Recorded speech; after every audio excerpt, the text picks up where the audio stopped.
خلاص بينتهي شهر رمضان، كل سنة وانتم طيبين. وطبيعي داخلين على العيد، يعني كحك وبسكوت وكمية حلويات هتخلي أوزاننا تروح في حتة تانية. فعشان كده حبينا نرجع لموضوع بقى التغذية وإزاي ننزل في الوزن والكلام ده كله بأكتر حاجة هتكون بتجيب نتائج ممتازة جدا بعد رمضان، وهي الصيام المتقطع. خرجنا من صيام رمضان وهنخش على صيام متقطع. ده ايه يا عم كمية الصيام دي؟ ما تقلقش، تعالى واحدة واحدة نفهم يعني ايه صيام متقطع، وكمان نعرف ليه الفترة اللي جاية هنركز بشكل كبير جدا على نظام الصيام المتقطع.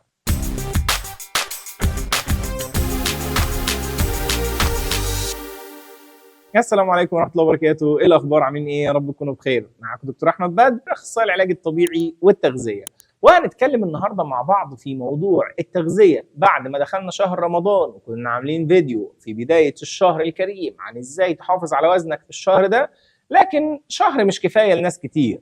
فعشان كده عايزين نشوف هنعمل ايه بعد العيد. الوزن بتاعنا النهارده كام؟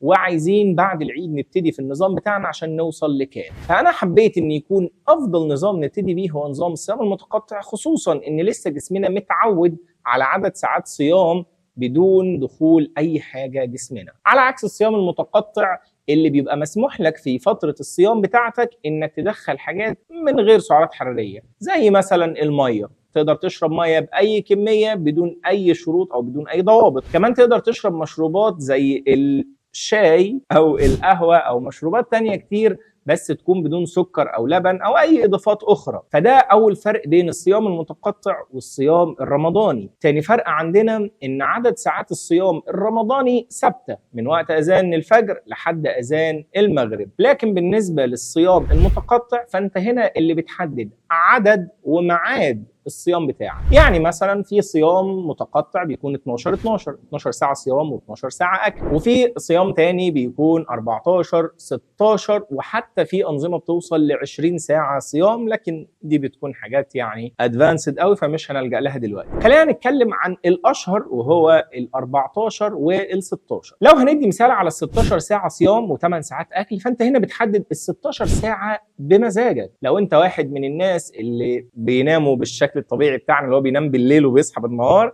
فانت تقدر تدخل ال 16 ساعه بتوعك كلهم، تدخل وقت النوم كله داخل ال 16 ساعه. يعني لو انت بتنام الساعه 12 بالليل تقدر تبدا صيامك مثلا الساعه 10، وبعد كده معاك ساعتين بس اللي انت صاحي فيهم، وبعد كده معاك من 6 ل 8 ساعات نوم، يبقى انت كده خلصت 10 ساعات من اصل 16 ساعه اصلا. اول ما بتصحى من النوم، يعني انت بتصحى من نومك كده مخلص 10 ساعات، فاضل لك 6 كمان، او ممكن تخليهم 3 او 4 ساعات قبل النوم، 3 او 4 ساعات بعد النوم. انت بتظبطها بالطريقه اللي تناسب اللايف ستايل بتاعك، بس بشرط انك هتبقى حددت عدد الساعات بتاعك. النقطه الثالثه معانا انك في الصيام العادي او الصيام الرمضاني زي ما بنقول، بيبقى عندنا بسبب طبيعه الاجواء اللي احنا عايشين فيها، اول وجبه عندنا بتكون وجبه المغرب او وجبه الفطار، ودي بتكون وجبه دسمه جدا، فبتبوظ اصلا فكره وهيبه الصيام اللي ربنا شرعها، وكمان الصيام على الناحيه التغذويه. فبالتالي دي نقطة للأسف بتحول صيام رمضان من حاجة صحية لحاجة مش صحية، ولكن بسبب عاداتنا إحنا. لكن في الصيام العادي أنت أول وجبة بالنسبة لك بتكون بالنهار، فتقدر تاخد وجبة ساعتها خفيفة، وجبة فطارك هتكون ساعتها وجبة خفيفة.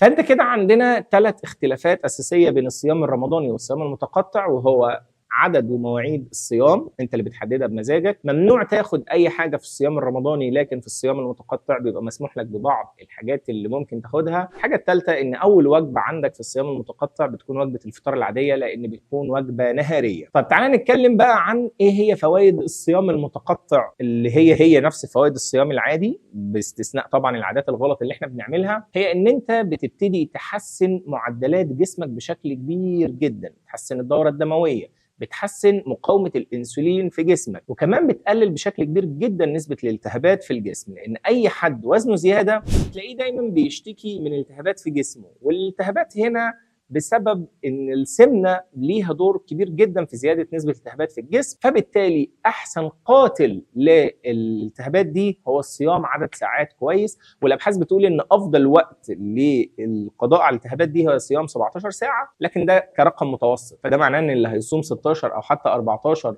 ساعه برضه هيستفيد، لكن مش بنفس فايده ال 17، بس ده شيء برضه نظري حبتين. طيب انا دلوقتي صمت ال 16 ساعه وما خدتش فيهم غير ميه ومشروبات ساده والكلام ده كله، لما اجي اكل بقى ال8 ساعات بتوعي دول بناكل فيهم اما 3 وجبات اساسيه او وجبتين اساسيتين او وجبتين اساسيتين ووجبه سناك. انا كاحمد بدر بفضل ايه؟ بفضل وجبتين اساسيتين ووجبه سناك. ليه الكلام ده؟ علشان يبقى عندي كل 4 ساعات وجبه، بمعنى انا هنعتبر ان اول وجبه عندي الساعه 12 الظهر واخر وجبه عندي الساعه 8 بالليل، ادي 8 ساعات. هاخد وجبه الساعه 12 الظهر اللي هي الفطار، وهاخد وجبه الغداء بتاعتي الساعه مثلا 4 العصر او 8 بالليل، واخلي 4 هي وجبه السناك. فانا كده خدت وجبه الفطار وجبه الغداء وفي النص بينهم وجبه سناك. والسناك ده علشان نقدر ندخل الحاجات الاساسيه والمهمه لجسمنا واللي مش هنعرف ندخلها في الوجبات الاساسيه زي الفاكهه والمكسرات مثلا. دي حاجات ما ينفعش اخدها مع الوجبات الاساسيه او ما ينفعش نقول عليها وجبه اساسيه، لكن في نفس الوقت جسمك محتاج المكسرات كزيوت مفيده او دهون نافعه، وكمان جسمك محتاج الفاكهه علشان الفيتامينات اللي فيها. طبعا كل الحاجات دي اتكلمنا عنها قبل كده بشكل مفصل وبشكل واضح، وهنتكلم عنها اكتر واكتر الفتره اللي جايه. فما تنساش تشترك في القناه، فعل الجرس، تعمل لايك، تكتب كومنت. اشوفك بخير يا غالي، والسلام عليكم.